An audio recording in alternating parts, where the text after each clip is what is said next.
Hola alumnos, buenas tardes. Mi nombre es Paula Paredes y vamos a ver en esta clase fisiología de la contracción del músculo liso y fisiología de la contracción del músculo cardíaco. Vamos a partir por el músculo liso. La localización del músculo liso es básicamente en casi todas las vísceras, como por ejemplo está ubicado en los bronquiolos, en el tubo digestivo, en los uréteres, conductos deferentes, tubas uterinas, etc. Entonces, también se le llama músculo visceral, porque lo encontramos en la mayor parte de las vísceras.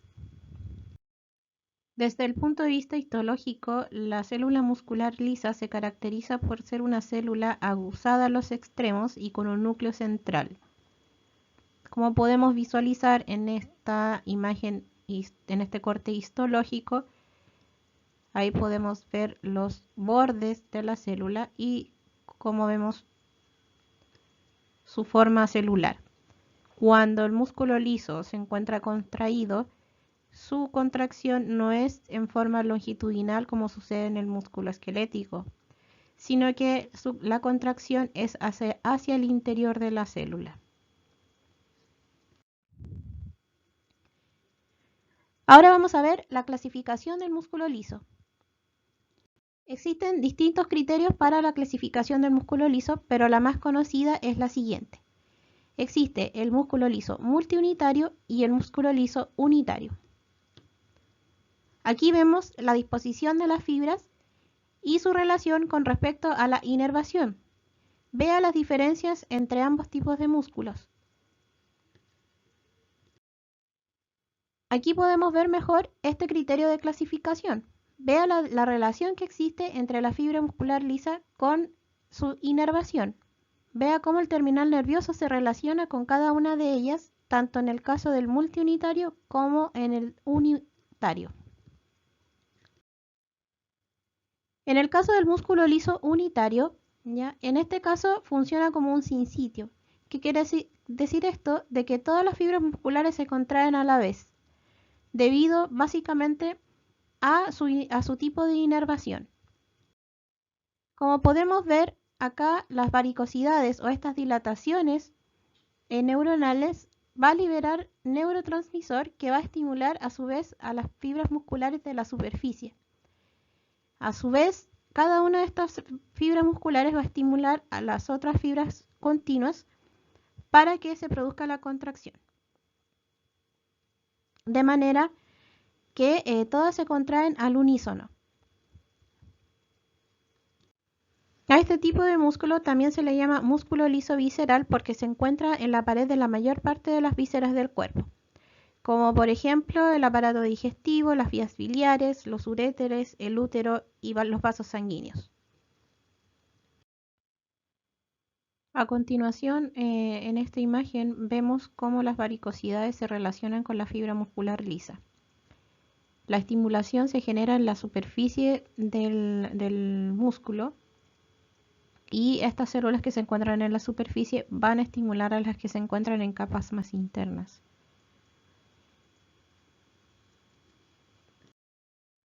En el caso del músculo liso multiunitario, está formado por fibras musculares lisas separadas y cada una de estas fibras actúa independientemente de las demás y con frecuencia está inervada por una única terminación nerviosa, como ocurre en las fibras musculares esqueléticas, muy parecido. Entonces la superficie externa de estas fibras, como en el caso de las fibras musculares esqueléticas, está cubierta por una capa delgada de sustancia similar a una membrana basal, una mezcla de colágeno fino y glucoproteínas que aísla las fibras separadas entre sí.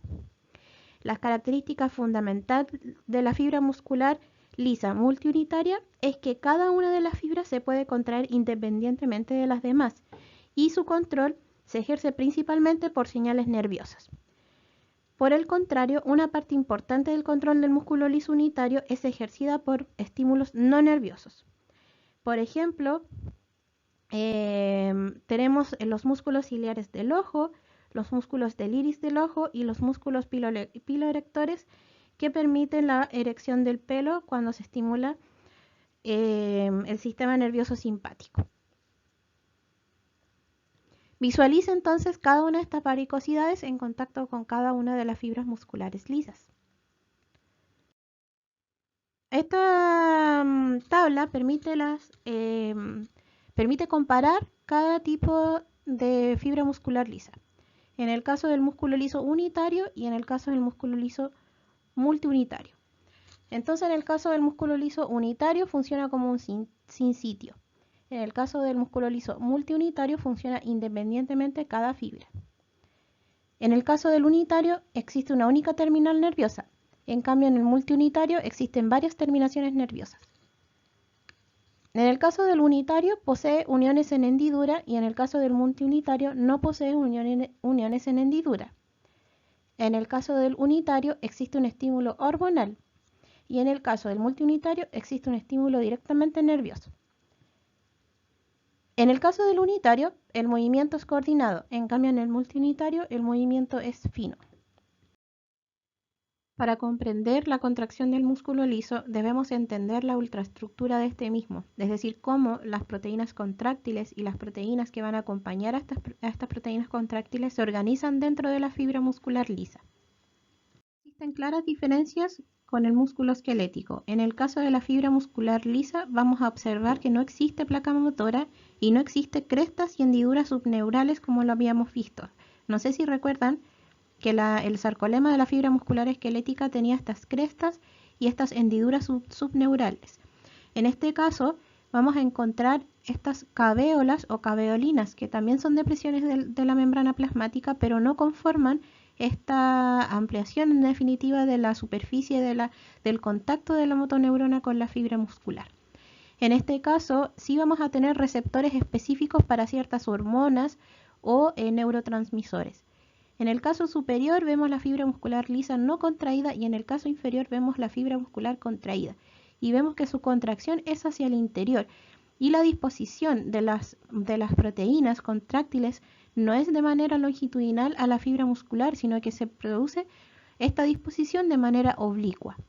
Bien, tal como vimos en la imagen anterior, vemos esta disposición oblicua de las proteínas contráctiles, al igual que en el caso del músculo esquelético, también vamos a encontrar un filamento fino de actina y un filamento grueso de miosina. También vamos a encontrar otras proteínas que van a estar anexas a estas para que se produzca la contracción. También vemos, por ejemplo, estos cuerpos densos que son los que van a anclar al filamento fino de actina. Y también vamos a tener esta relación de los cuerpos densos con las caveolas que acabamos de mencionar. Aquí vemos las caveolas, aquí vemos las varicosidades liberando neurotransmisor. Los filamentos finos de actina se anclan a estos cuerpos densos y los filamentos gruesos de miosina también se van a superponer con respecto a los filamentos finos de actina. En el caso del músculo liso no hay sarcómero, pero sí hay una disposición oblicua, como acabo de mencionar, de estas proteínas contráctiles.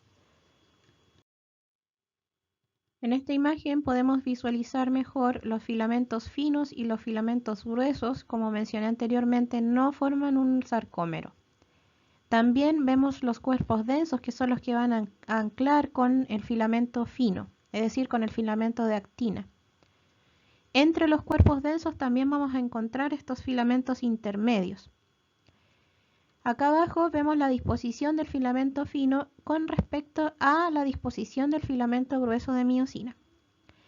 Vea que la disposición es lateropolar, a diferencia de la distribución en un tronco del filamento grueso, que va a generar que las cabezas de miosina queden expuestas. No sé si recuerdan que este tronco se anclaba a la línea M.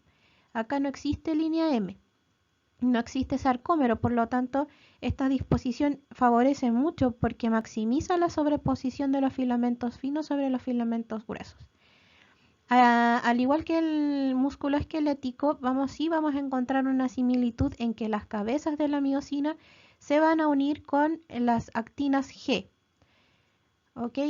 Recuerden que las actinas G son estas proteínas globulares que van a formar en su totalidad el filamento fino, formando esta hélice.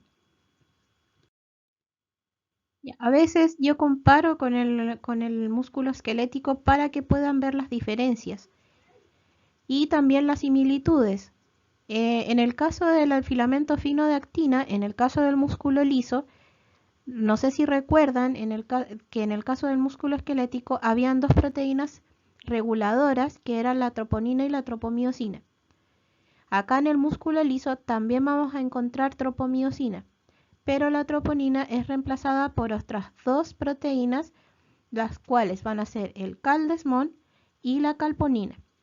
El caldesmón y la calponina tienen el mismo efecto de tapar el sitio activo de la actina, impidiendo, ¿cierto?, de que se una la cabeza de la miosina con el sitio activo de la actina. Como mencioné, entonces también son proteínas reguladoras, porque van a impedir que la cabeza de la miosina se una al sitio activo de la actina.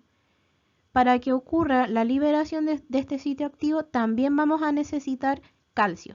Pero en este caso, en el caso del músculo liso, el calcio no viene del citoplasma, sino que viene principalmente del líquido extracelular. Acá podemos visualizar mejor el cuerpo denso y su relación con el filamento intermedio y cómo se dispone el filamento fino en verde y el filamento grueso que corresponde a la miosina. Vea la relación del cuerpo denso con el filamento fino. El cuerpo denso principalmente está conformado por dos proteínas, que es la desmina y la vimentina, como lo vemos acá en azul. Vamos a analizar a continuación el mecanismo contráctil del músculo liso. El calcio necesario para la contracción proviene principalmente del líquido extracelular. Este puede entrar a través de los canales de calcio dependiente del ligando, desde el líquido extracelular, puede entrar a través de los canales de calcio dependiente de voltaje, puede salir también del retículo endoplasmático liso a través de los canales receptores de rianodina, y puede también el IP3 o trifosfato inositol, recuerden ustedes que se formaba a partir de la activación de la fosfolipasa y la transformación del difosfato inositol. Bien, y la idea es que aumenten los niveles de calcio a nivel citoplasmático, pero como acaba de mencionar, proviene principalmente del líquido extracelular. Bien, ustedes recordarán de la clase de músculo esquelético que el aumento de los niveles de calcio a nivel citoplasmático le denominábamos pulso de calcio, o en el caso, por ejemplo, de boron le llama chispazo de calcio. Este calcio viene principalmente del líquido extracelular, pero la idea es aumentar la concentración de este dentro del citoplasma. Tal como la imagen que mostré recién, podríamos abrir también los canales de calcio del retículo endoplasmático liso. Esto puede ser a través de la estimulación del receptor de rianodina. El mismo calcio también puede abrir estos canales. También el IP3 o trifosfato inositol, que corresponde a un segundo mensajero, también puede abrir los canales de calcio del retículo endoplasmático liso. También tenemos canales dependientes de voltaje en la membrana plasmática.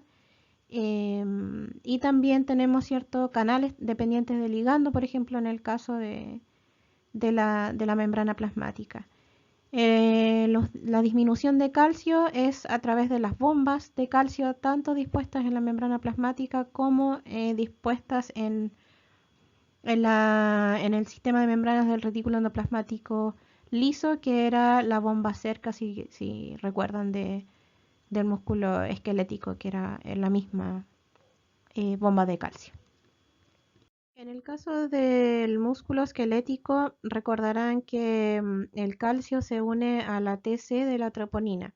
Acá en el músculo liso, el calcio se une a la calmodulina, que es una proteína que captura calcio.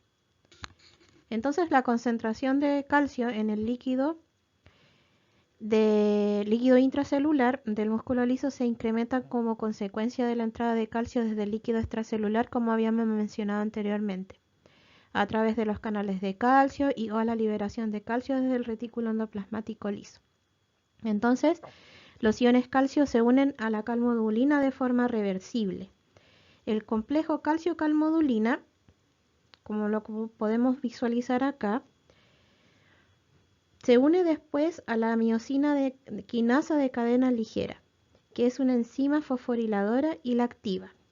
Entonces, una de las cadenas ligeras de cada una de las cabezas de la miosina, denominada cabeza reguladora, se fosforila.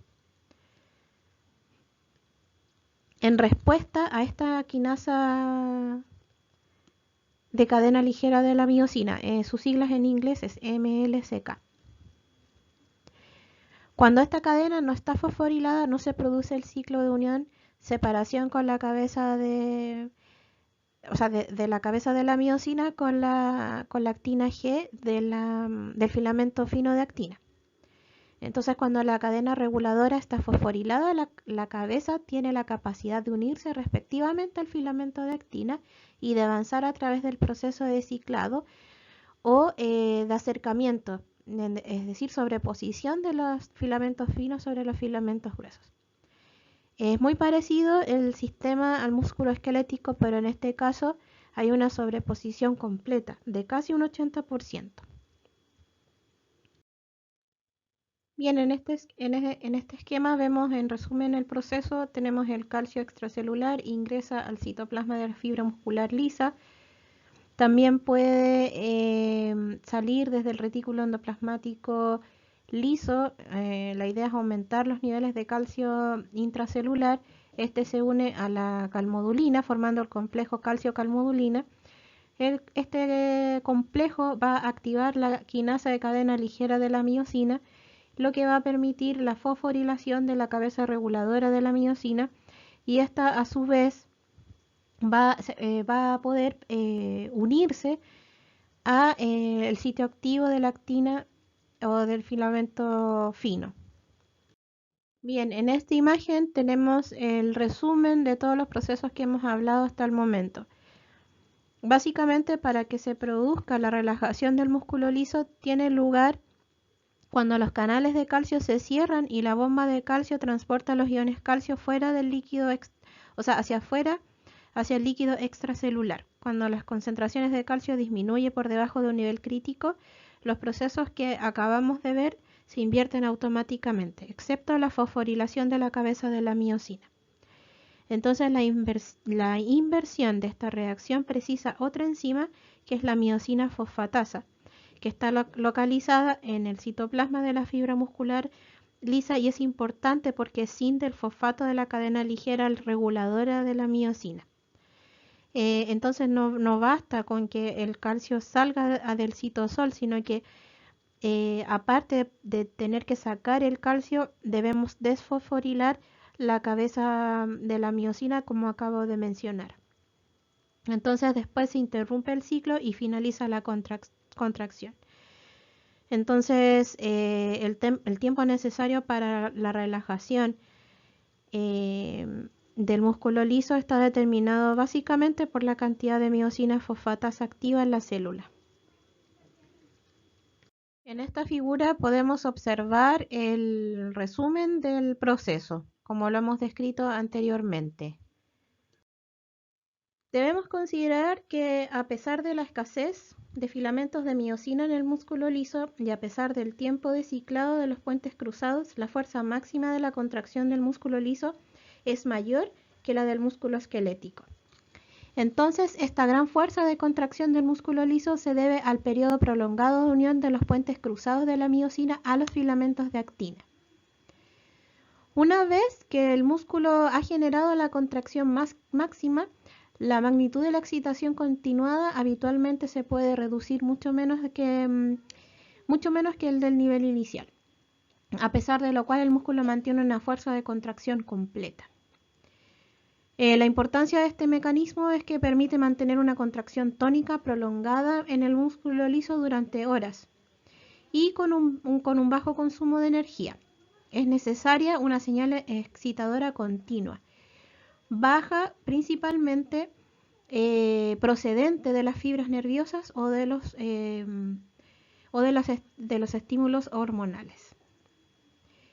Otra característica importante del músculo liso, especialmente del tipo unitario visceral, ¿ya? Y que lo encontramos en la mayor parte de los órganos huecos, ya es su capacidad de recuperar casi su fuerza de contracción inicial, segundos o minutos después de que haya sido alargado o acortado.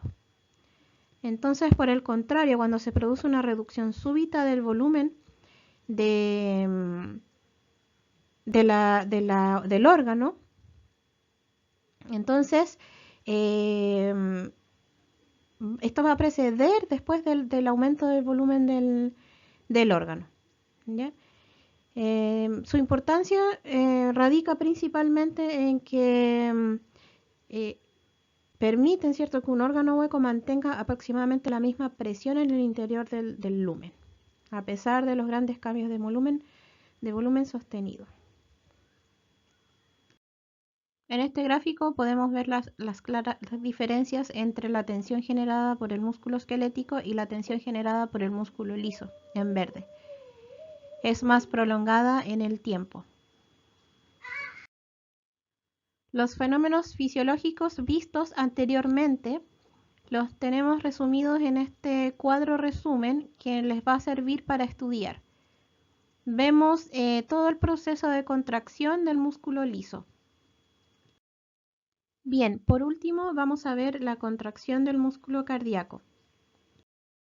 La fibra muscular cardíaca se denomina cardiomiocito y tal como vieron con la profesora Corina, es una célula que está ramificada y que puede contener uno o dos núcleos. Entre sí, los cardiomiocitos se unen a través de una unión celular denominadas discos intercalares. Los discos intercalares son muy importantes porque van a mantener la adhesión entre los cardiomiocitos.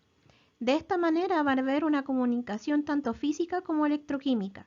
Física a través de los desmosomas, porque van a mantener unidas las células durante la contracción y la relajación, es decir, durante la sístole y la diástole del miocardio. Y electroquímica porque las uniones comunicantes va a permitir el intercambio iónico, que van a ser muy importantes para generar el proceso contráctil. Es necesario que los cardiomiocitos, al estar unidos y contraerse a la misma vez, es necesario, como menciono, que funcionen como un sinsitio. Es decir, que vamos a tener contracción de las fibras auriculares y de las fibras ventriculares de manera distinta en el tiempo. Es decir, primero las fibras musculares de las aurículas y después las fibras musculares de los ventrículos. Una diferencia importante con respecto al músculo esquelético es que en este caso el sarcolema, al imaginarse, va a formar un túbulo T, pero este túbulo T es mucho más profundo que en el caso de la fibra muscular esquelética. Y lo otro es que vamos a tener solo una cisterna terminal, no va a haber una organización tan clara como ocurre en el músculo esquelético. El túbulo T entonces es mucho más profundo que en el caso del músculo esquelético. Aquí vemos resumido el proceso contráctil del músculo cardíaco y destacar que una similitud importante con el músculo esquelético es que acá en el músculo cardíaco también vamos a tener dispuestas las proteínas contráctiles de manera longitudinal. También están conformando sarcómeros y por ende también vamos a encontrar estriaciones. Entonces el proceso inicia con la estimulación y con la activación del nódulo sinusal, que lo vamos a ver en cardíaco. Y lo importante acá es que la despolarización va a permitir que el calcio extracelular ingrese al citoplasma de la siguiente manera. Entonces, al llegar la despolarización en la membrana plasmática, se activan los receptores, que son canales de calcio activados por voltaje, de dihidropiridina. Entonces, estos canales regulados por voltaje o de dihidropiridina, lo voy a marcar acá para que lo entendamos mejor, lo que hace es permitir el ingreso de calcio del líquido extracelular. Entonces es muy importante la cantidad de calcio extracelular para el mantenimiento de la función del miocardio. Entonces al ingresar el calcio al citoplasma, lo que hace es que el mismo calcio ya activa los canales de rianodina, que son canales también de calcio, pero del retículo endoplasmático liso, y permite que el calcio del retículo endoplasmático liso salga en grandes cantidades hacia el citoplasma. Entonces acá estamos hablando más que nada de un acoplamiento electroquímico. Habíamos hablado en el músculo esquelético de un acoplamiento electromecánico, pero en este caso estamos hablando de un acoplamiento electroquímico porque el calcio ya activa la salida del mismo calcio. Entonces aumento de calcio del líquido intracelular mediado por calcio. ¿Ok? Entonces el calcio hace lo mismo que en el músculo esquelético. Se une al ATC de la troponina generando un cambio conformacional y permitiendo liberar el sitio activo de la actina para que la miosina se pueda unir o sea, las cabezas de miosina se puedan unir a las proteínas de actina. Entonces es el mismo mecanismo. La otra diferencia es que el calcio tiene que bajar su concentración del líquido intracelular y lo hace a través de bombas de calcio o intercambiadores. Bien, tenemos por ejemplo el intercambiador sodio-calcio o NSX, que lo encontramos en la membrana plasmática o en el sarcolema de la fibra muscular cardíaca. Tenemos también las bombas de calcio o cerca del retículo endoplasmático liso. Y también tenemos bombas de calcio en el sarcolema, ¿ya? Que son dependientes de ATP porque son bombas ATP ásicas. ¿Okay? Eso sería entonces el proceso o el acople electroquímico del músculo cardíaco. Bien, en este esquema tenemos resumido el proceso paso a paso que les puede ayudar un poco para entender todo el proceso que acabamos de revisar. Bien, acá lo mismo, tenemos el proceso en sí que acabamos de describir, pero como cuadro conceptual, ¿ok? Les puede ayudar un poco a entender el proceso. Para el inicio de la contracción del músculo cardíaco, se tiene que activar, ¿cierto? Este sistema cardionector o sistema de conducción del músculo cardíaco que va a partir en el nódulo sinusal. Y de ahí este potencial de acción va a permitir la contracción de las fibras musculares o de las aurículas o de los ventrículos, como les mencionaba en diapositivas anteriores. El miocardio funciona como un sinsitio, en el caso de las aurículas y ventrículos de manera separada. Y con eso terminamos las clases de fisiología de la contracción del músculo esquelético, músculo liso y músculo cardíaco. Ya saben que está disponible el foro de consultas para que puedan hacer todas sus preguntas. Muchas gracias.